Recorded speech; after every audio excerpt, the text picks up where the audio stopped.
Bismillahirrahmanirrahim. Assalamualaikum warahmatullahi wabarakatuh.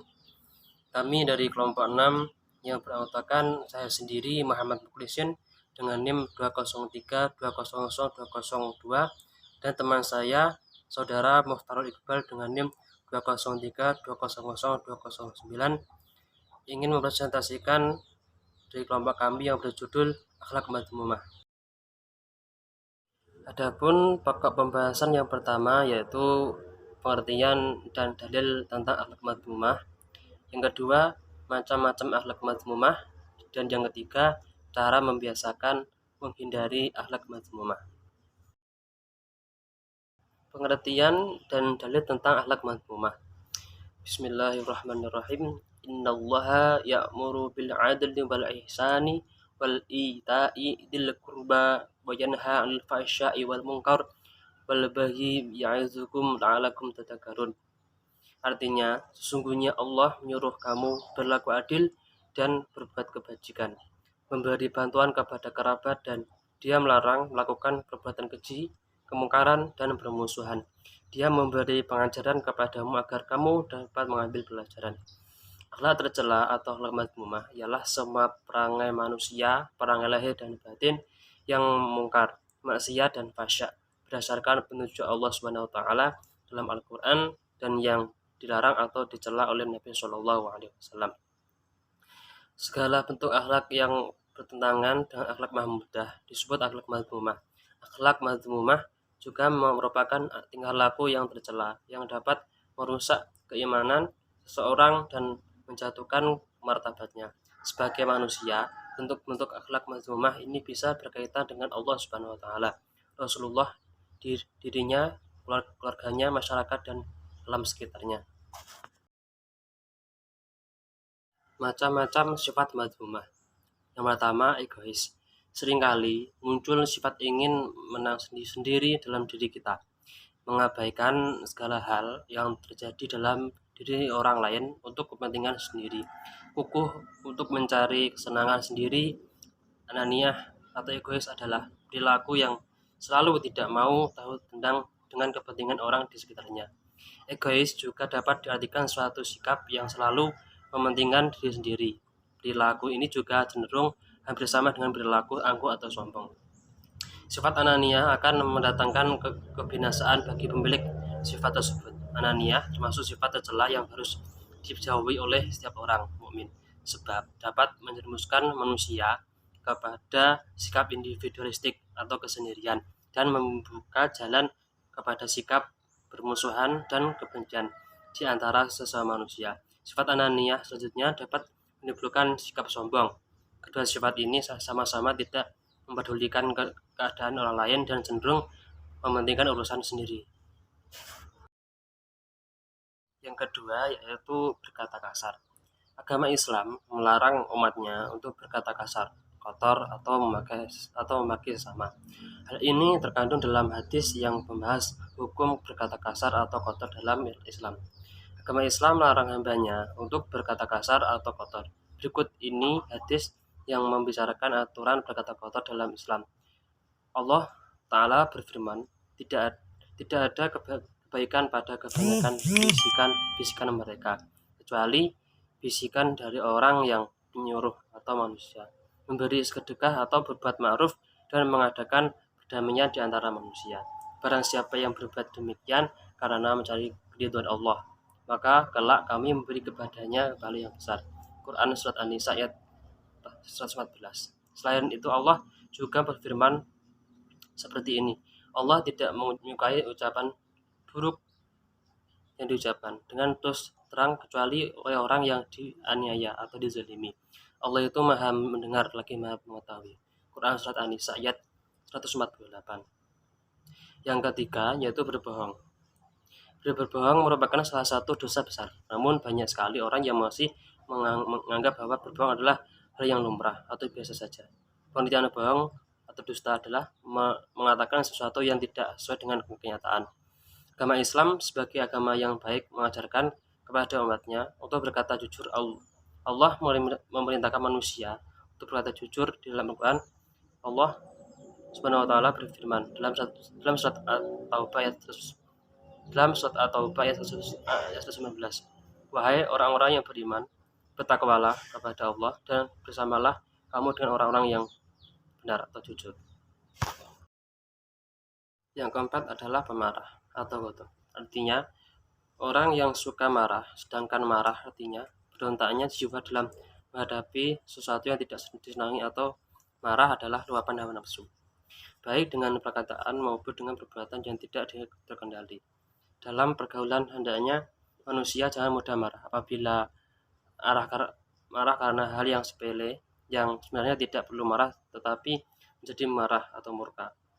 Hal yang demikian tidak sesuai dengan pribadi muslim yang sebenarnya. Sebab selain menganjurkan agar kita menjadi pemaaf, suka memaafkan kesalahan atau kehilafan orang lain, agar persaudaraan dapat terpelihara dengan sebaik-baiknya. Yang kelima adalah sombong. Secara terminologis, yang dimaksud dengan sombong adalah tingkah laku dan sifat yang cenderung memuji, mengagumkan, membesarkan, dan memandang diri sendiri sebagai makhluk yang paling di atas segala-galanya dan makhluk lain. Orang sombong akan selalu menganggap dirinya paling tinggi dan memandang orang lain rendah. Hati orang sombong akan mudah mengeras, tidak mudah dinasihati, dan ia menganggap dirinya paling bisa, paling pandai, paling terkenal, dan paling segala-galanya. Dalam hal ini Allah Subhanahu wa taala pun telah menjelaskan dalam firman-Nya bahwa ia sangat membenci orang-orang yang senantiasa menyombongkan diri. Dan janganlah kamu memalingkan kamu dan dari manusia karena sombong. Dan janganlah kamu berjalan di muka bumi dengan angkuh. Sesungguhnya Allah tidak menyukai orang-orang yang sombong lagi membanggakan diri. Quran Surat Luqman ayat 18. Yang keenam, iri hati atau dengki. Di antara sifat buruk manusia yang banyak merusak kehidupan adalah dengki. Dalam bahasa Arab, dengki disebut hasad, yaitu perasaan yang timbul dalam diri seseorang setelah memandang sesuatu yang tidak dimiliki olehnya, tetapi dimiliki oleh orang lain. Kemudian dia menyebarkan berita bahwa yang dimiliki orang tersebut diperoleh dengan tidak sewajarnya. Dengki ialah suatu keadaan pikiran yang membuat dirinya merasa sakit jika orang lain mendapatkan suatu kesenangan, dan ia ingin agar kesenangan itu diambil dari orang itu meskipun ia sendiri tidak akan mendapatkan keuntungan apapun dengan hilangnya kesenangan itu. Ini mengarah kepada kekejian, merasa gembira jika orang lain bernasib buruk. Semua yang baik yang dimiliki manusia adalah karunia Allah, dan setiap keinginan orang lain agar ini dihapuskan menunjukkan bahwa ketidaksenangannya dengan putusan Allah dan keserakahan yang keterlampauan. Yang ketujuh, pemalas. Setiap orang pernah mengalami fase di mana ada rasa malas untuk mengerjakan sesuatu, di mana rasa malas terkadang sulit untuk dikendalikan, padahal rasa tersebut ada dalam dirinya. Namun kita sebagai seorang muslim harus bisa melawan rasa malas tersebut, karena Islam adalah agama yang mengajarkan umatnya untuk senantiasa bersemangat dan tidak bermalas-malasan. Di dalam agama Islam, semua persoalan hidup manusia sudah diatur dan sudah diberikan solusi yang terbaik dari setiap permasalahan. Solusi yang diberikan juga berkaitan dengan ajaran kebenaran bagi seluruh umat manusia. Solusi yang diberikan tidak akan bertentangan dengan penemuan dan teori penemuan manusia. 8. Fasik. Orang yang tidak taat atas ajaran Islam dikenal dengan sebutan fasik. Dalam Islam, orang fasik terbagi menjadi dua golongan, yaitu orang yang tidak taat karena ia belum beriman kepada Allah, atau yang sudah beriman namun tetap melanggar perintah dan larangan Islam. Dalam kamus bahasa Arab, fasik artinya keluar dari jalan yang benar. Jalan yang dimaksud di sini adalah jalan syariat Islam. Istilah fasik ini tertera dalam Al-Quran surat Al-Hujurat ayat 6 sebagai berikut. Wahai orang-orang yang beriman, jika seorang yang fasik datang kepadamu membawa suatu berita, maka telitilah kebenarannya, agar kamu tidak mencelakakan suatu kaum karena kebodohan, kecerobohan yang akhirnya kamu menyesal perbuatan itu. Quran surat Al-Hujurat. Yang kesembilan, munafik. Semua menurut bahasa, munafik diartikan sebagai berpura-pura, sedangkan menurut istilah munafik artinya berpura-pura dalam suatu hal. Orang munafik juga disebut orang yang perkataan tidak sesuai dengan tindakan atau kenyataan. Allah SWT berfirman dalam surat An-Nisa ayat 145 bahwa orang munafik akan ditempatkan pada neraka tingkatan paling bawah. Berikut firman-Nya, sesungguhnya orang-orang munafik itu ditempatkan pada tingkatan yang paling bawah dari neraka, dan kamu tidak akan mendapatkan seorang penolong pun bagi mereka. Quran Surat An-Nisa ayat 145. 10. Pilih kasih. Setiap orang tentu tidak ingin diperlakukan dengan pilih kasih. Secara umum, pilih kasih merupakan perlakuan yang membeda-bedakan satu individu dengan individu yang lain. Oleh karena itu, sikap pilih kasih sering menghadirkan rasa cemburu. Kata-kata pilih kasih bisa jadi satu ungkapan kekesalan saat mendapat perlakuan menyenangkan tersebut.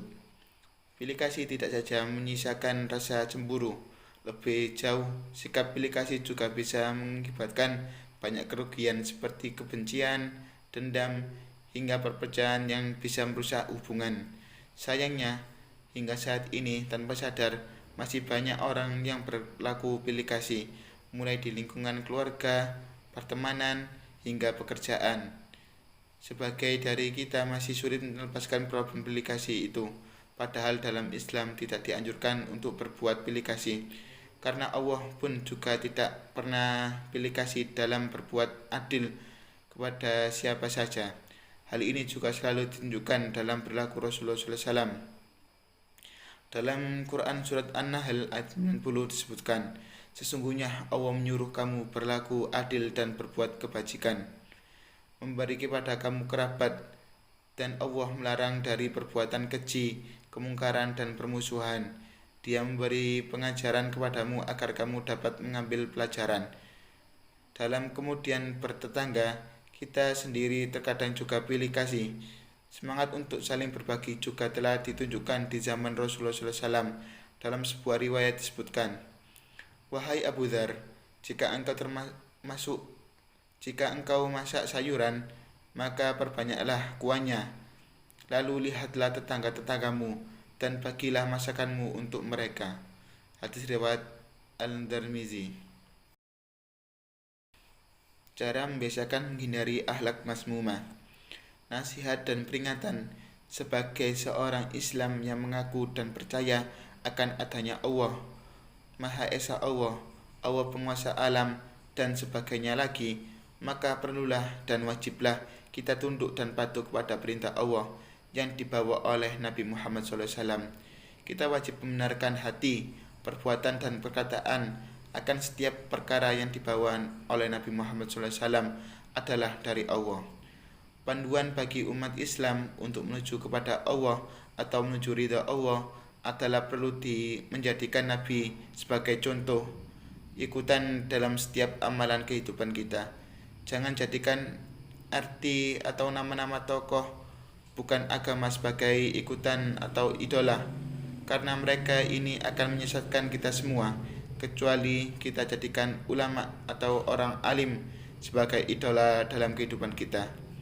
Karena orang alim atau ulama adalah pewaris Nabi dan mereka adalah penerus dari usaha dakwah Nabi.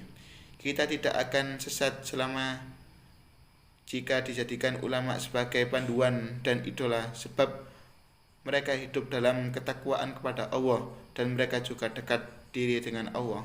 Ulama yang dimaksud ialah ulama atau ahli agama yang benar-benar berjalan di jalan Allah, yang mempedomani Al-Quran, hadis, atau mujtihad sebagai dasar dalam bertindak dan mengambil keputusan soal hukum agama, dan bukan mereka yang mengaku ahli agama dengan tujuan mempengaruhi umat manusia untuk mengikuti ajaran mereka sendiri, ajaran yang mereka ciptakan untuk menyesatkan umat manusia seperti yang banyak terjadi saat ini.